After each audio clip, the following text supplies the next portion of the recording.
애굽의 압박과 함께 고통스러워하던 이스라엘 백성들을 위해서 하나님께서는 모세를 부르십니다.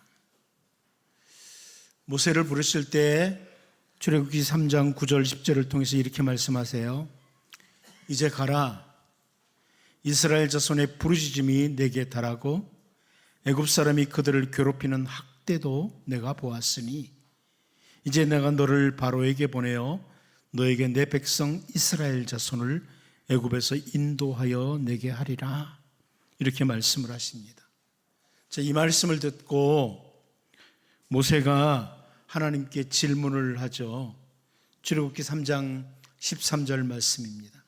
모세가 하나님께 아뢰되 내가 이스라엘 자손에게 가서 이르기를 너희의 조상의 하나님이 나를 너희에게 보내셨다 하면 그들이 내게 묻기를 그의 이름이 무엇이냐 하리니 내가 무엇이라고 그들에게 말하리까? 이렇게 묻습니다. 하나님의 이름이 뭐냐? 이걸 묻는 겁니다.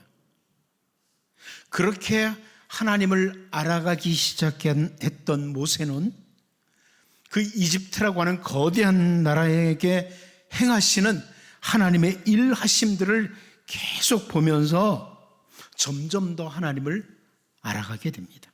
깊게 알아가게 돼요.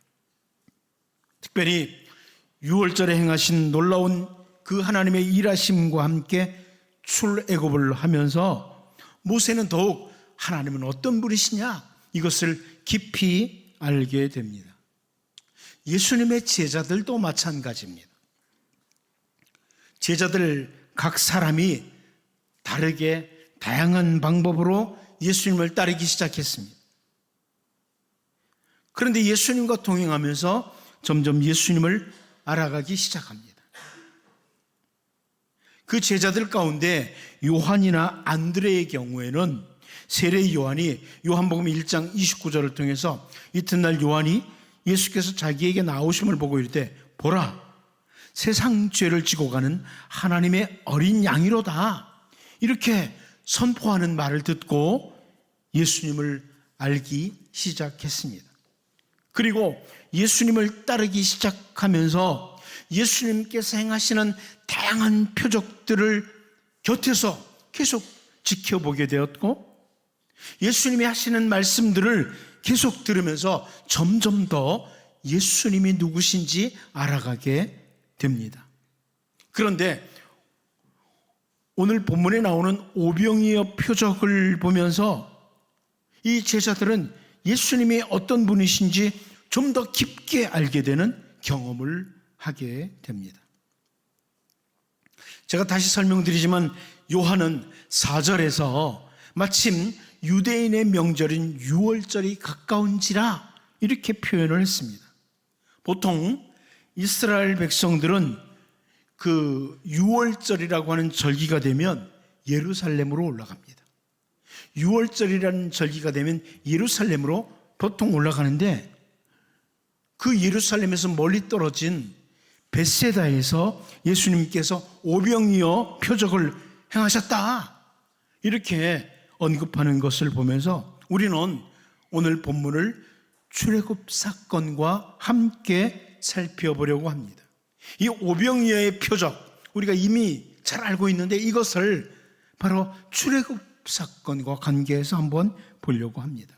이스라엘 백성들을 이집트로부터 건져내신 하나님 그리고 오병이어로 남자 장정만 헤아릴 때 5,000명가량이나 되는 수많은 사람들을 먹이신 주 예수님을 우리가 함께 살펴보면서 특별히 우리의 주님이신 예수님을 더욱 깊이 알아가고 그 예수님을 더욱 믿고 신뢰하며 그 예수님께 소망을 두고 살아가는 복 있는 주님의 백성으로 살 수 있기를 바랍니다.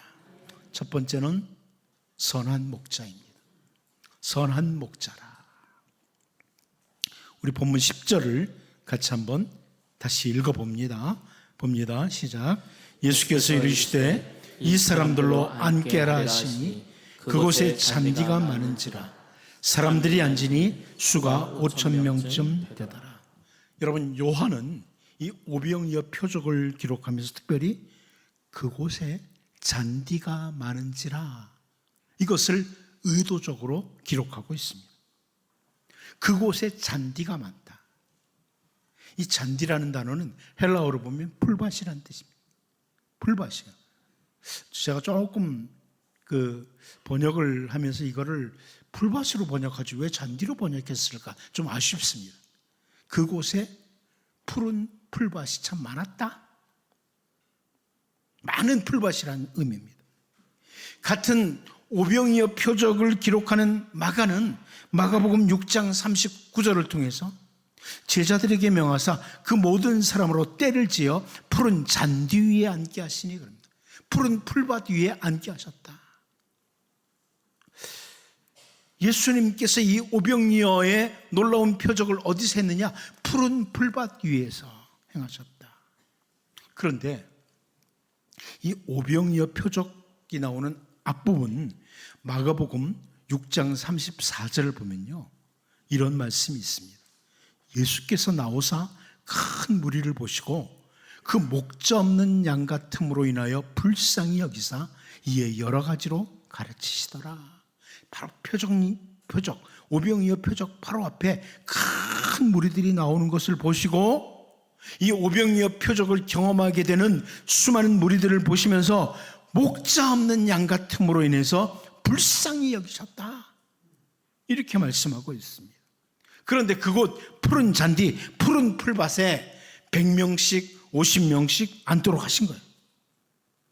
자, 이렇게 마가는 푸른 잔디라고, 요한은 그곳에 잔디가 많은지라 푸른 풀밭, 푸른 잔디가 참 많았다, 이렇게 표현함으로 오늘 우리들로 하여금 바로 오병이어 표적이 일어난 그곳은 바로 푸른 풀밭이었다.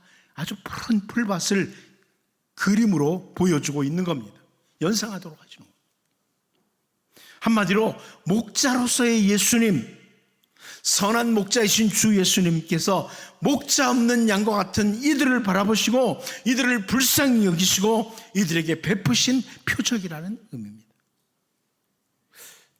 우리가 출애굽기 3장 1절 말씀을 보면 모세가 그의 장인 미디안 제사장 이드로의 양떼를 치더니 그 떼를 광야 서쪽으로 인도하여 하나님의 산 호렙에 이름에, 이렇게 말씀하고 있습니다. 모세가 하나님께 부름을 받기 이전에 그 모습은 뭐냐면 장인 이드로의 양떼를 돌보던 목자였다는 겁니다. 양떼를 인도하던 목자였습니다. 그런데 출애굽기 3장 10절 말씀을 통해 이제 내가 너를 바로에게 보내어 너에게 내 백성 이스라엘 자손을 애굽에서 인도하여 내게 하리라, 이렇게 말씀을 하십니다. 이제 모세는 양떼가 아니라 이스라엘 백성들을 인도하는 목자로 세우신다는 겁니다. 더 이상 양떼를 돌보는 목자가 아니라 이스라엘 백성들을 인도하는 목자로 세우겠다, 이 말씀이에요. 그리고 훗날 이제 하나님께서 모세에게 모세의 죽음을 이렇게 말씀하세요. 너는 이 아바림산에 올라가서 내가 이스라엘 자손에게 주는 땅을 바라봐라. 그것을 바라본 후에 내 형 아론이 돌아간 것 같이 너도 조상에게로 돌아갈 것이라, 이런 말씀을 하십니다. 이제 모세의 죽음을 하나님께서 말씀하세요. 그런데 모세에게 너도 이제 죽을 것이다, 이 말씀하는 걸 듣고 나서 모세가 하나님께 기도를 드려요. 민수기 27장 16절 17절에 보면 여호와 모든 육체의 생명의 하나님이시여 원하건대 한 사람을 이 회중 위에 세워서 그로 그들 앞에 출입하며 그들을 인도하여 출입하게 하사 여호와의 회중이 목자 없는 양과 같이 되지 않게 하옵소서. 모세가 이렇게 기도합니다. 여러분, 이 표현이 뭐예요? 모세가 지금까지 하나님이 세우신 이스라엘의 목자였다는 겁니다. 이제 새로운 한 사람 세워주십시오. 저는 하나님 말씀대로 이제 죽음을 맞이하지만 이 이스라엘 백성 위에 목자 한 명 세워주십시오. 이렇게 기도드린 겁니다. 그런데 이 오병이의 표적을 보이시기 전에 예수님께서 큰 무리가 오는 것을 보시고 목자 없는 양 같음으로 인해서 불쌍히 여기셨고 이들을 위해서 오병이의 표적을 행하시는 겁니다. 이것은 바로 주 예수님께서 선한 목자이심을 보여주십니다. 예수님은 선한 목자시라. 예수님께서는 요한복음 10장 11절을 통해서 나는 선한 목자라, 선한 목자는 양들을 위하여 목숨을 버리거니와 이렇게 말씀을 하셨습니다. 이스라엘 백성들의 목자로 세워져서 이집트로부터 나오게 했던 모세, 예수님께로 왔던 수많은 무리들을 푸른 풀밭에 앉도록 하신 후에 그들로 하여금 배부르게 먹도록 하셨던 선한 목자이신 주 예수님, 우리는 이 모습을 보면서 우리의 참된 목자이신 주 예수님의 인도하심 따라 우리에게 주어진 인생의 길을 한 걸음 한 걸음 걸어가는 예수님, 저의 갈 길을 인도하옵소서 기도하면서 주님의 뒤를 따르는 복 있는 주님의 백성으로 살 수 있기를 바랍니다. 두 번째로, 예수님은 만유의 주인이시라는 겁니다. 예수님은 만유의 주인이시라. 우리 본문 11절을 다시 한번 같이 읽어보도록 하겠습니다. 봅니다. 시작. 예수께서 떡을 가져 축사하신 후에 앉아있는 자들에게 나눠주시고 물고기도 그렇게 그들의 원대로 주시니라. 아멘. 보리떡 5개와 물고기 2마리로 남자 장정들 숫자만 헤아려 보니까 5,000명이나 되는 엄청난 사람들, 어린아이까지 합하면 약 2만 명 정도가 되는 이 사람들이 먹도록 했다. 물고기 2마리, 보리떡 5개로. 이 표적을 이 한계 속에 있는 사람들의 머리로는 도무지 납득이 되지 않죠. 여러분, 우리는 그냥 그래 오병이어로 그렇게 많은 사람 먹였어 쉽게 생각하지만 머리로 계산하려면 됩니까? 안 되죠. 보리떡 5개와 물고기 2마리로. 그러다 보니까 현대 신학자들, 자유주의 신학자들은 엉뚱한 해석을 했습니다. 여러분 중에 들어본 분들이 있을지 모르겠지만 자유주의 신학자들이 이렇게 해석을 합니다. 그곳에 왔던 큰 무리들이 모두가 다 음식을 몰래 숨겨왔다는 거예요. 딱 숨기고 있다가 어린아이가 오병이어를 딱 내놓으니까 다들 우리도 내놔야지. 다 내놔서 그들이 풍성하게 먹었다. 제 해석이 아닙니다. 자유주의 신학자들이 하는 해석이에요. 그런데 만일 그렇다면 의사 출신인 언제나 정확하게 표현하기를 좋아했던 누가는 반드시 그 내용을 기록해 주었을 겁니다. 정확히 기록하죠. 여러분, 이 오병이의 표적은 바로 예수님께서 만유의 주인이시다, 모든 만물의 주인이 되심을 잘 보여주는 표적입니다. 하나님께서 모세를 통해서 이집트라는 나라에 10가지 재앙을 내리시면서 이스라엘 백성들을 구출해내실 때 그 모든 만물들이 하나님께서 하시고자 하는 대로 다 순종을 했습니다. 파리가 모이도록 하면 파리가 모여요. 메뚜기 모이라 그러면 메뚜기가 모여요. 모든 만물이 하나님께 절대 복종하는 모습, 그 모습과 함께 이스라엘이 이집트라고 하는 그 막강한 나라에서 벗어날 수가 있었습니다. 선지자 엘리야 때에 계속된 가뭄과 함께 사르밧 한 과부의 집에 가도록 하십니다. 선지자 엘리야가 그 과부에게 마실 물을 요구했다가 떡도 좀 달라고 합니다. 그러자 열왕기상 17장 12절을 보면 그가 이르되 당신의 하나님 여호와께서 살아계심을 두고 맹세하노니 나는 떡이 없고 다만 통에 가루 한 움큼과 병에 기름 조금뿐이라. 내가 나뭇가지 둘을 주어다가 나와 네 아들을 위하여 음식을 만들어 먹고 그 후에는 죽으리라. 이렇게 대답을 합니다. 자, 이 말을 듣고 선지자 엘리야가요, 그래? 그러면 떡을 크게 만들지 말고 작은 떡을 만들어서 3개로 만들어서 세 명이 먹자. 이렇게 말을 합니다. 그런데 그 후에 열왕기상 17장 16절을 보면 여호와께서 엘리야를 통하여 하신 말씀같이 통에 가루가 떨어지지 아니하고 병에 기름이 없어지지 아니하니라. 이렇게 말씀해 주고 있습니다. 세상 모든 만물에 창조하신 하나님, 그 하나님이시기에, 만유의 주인이시기에 이런 이적을 베푸신 것입니다. 오늘 본문의 오병이어의 표적도 동일합니다. 주 예수님께서 바로 만유의 주인이십니다. 그러므로 보리떡 5개와 물고기 2마리를 가지고 큰 무리를 먹이시고도 남도록 하신 겁니다. 여러분, 이 오병이어의 표적을 비롯해서 모든 만물들이 예수님께 계속 복종하는 이런 다양한 표적을 경험했던 베드로가 훗날 사도행전 10장 36절을 통해서 만유의 주 되신 예수 그리스도로 말미암아 화평의 복음을 전하사 이스라엘 자손들에게 보내신 말씀, 이렇게 표현을 합니다. 예수님을 가리켜서 만유의 주 되신 예수 그리스도라고 베드로가 이렇게 표현을 합니다. 세상에 존재하는 모든 것들의 주인이 되신 분이 바로 우리가 믿고 섬기는 주 예수 그리스도이십니다.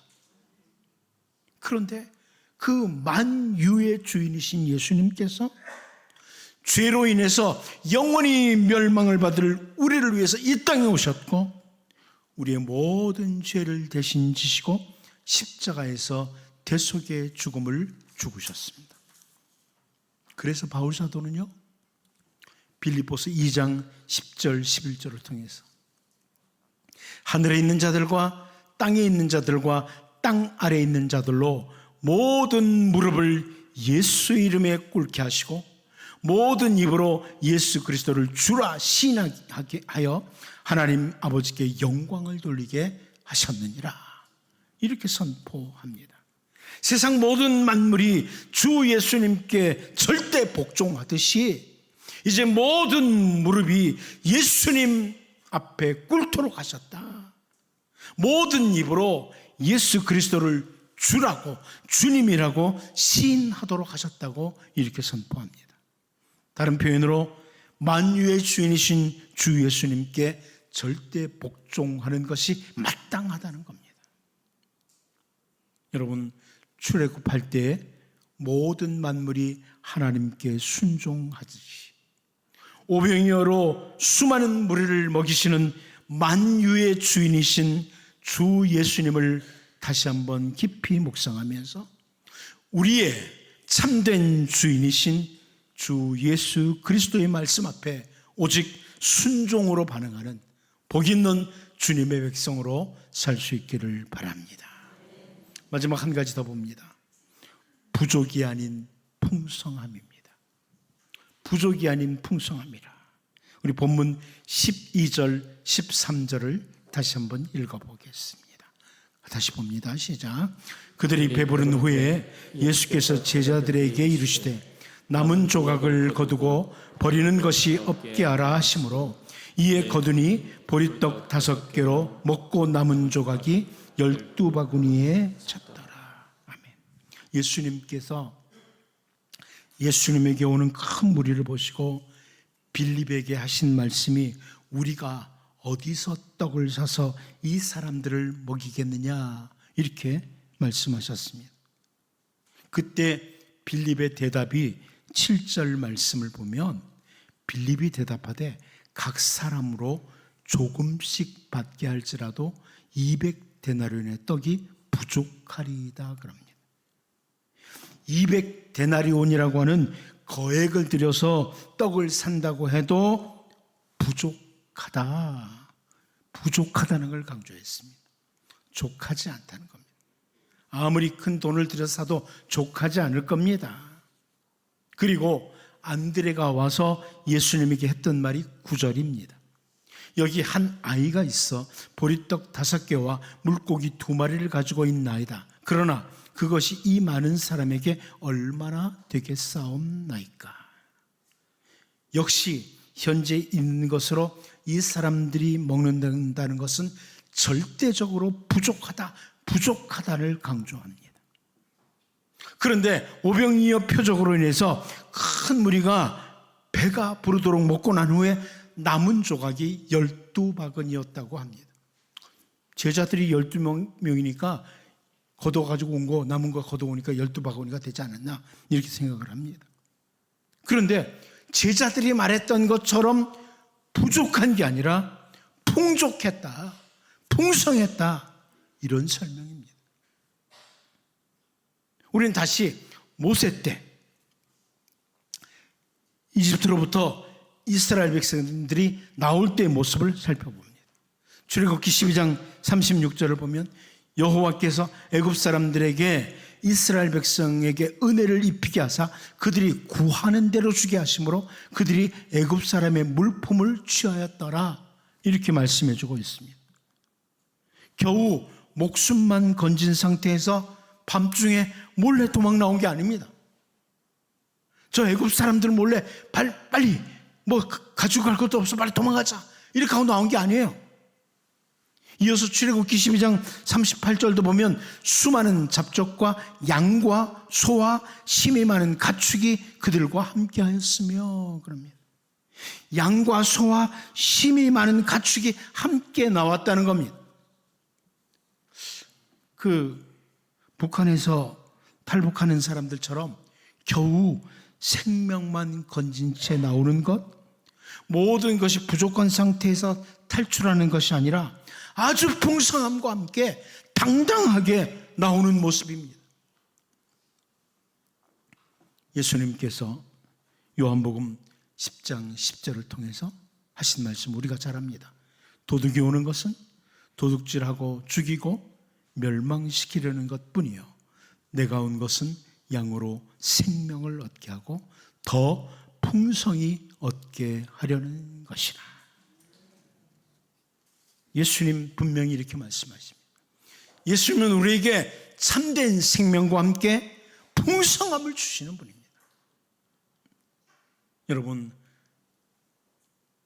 선한 목자이신 예수님, 만유의 주인이신 예수님은 우리에게 참된 생명을 주시고 부족이 아니라 풍성함을 주시는 주 예수 그리스도이기에 그 예수님의 은혜로 주어진 삶을 복된 삶으로 살아가는 복 있는 주의 백성으로 살 수 있기를 바랍니다.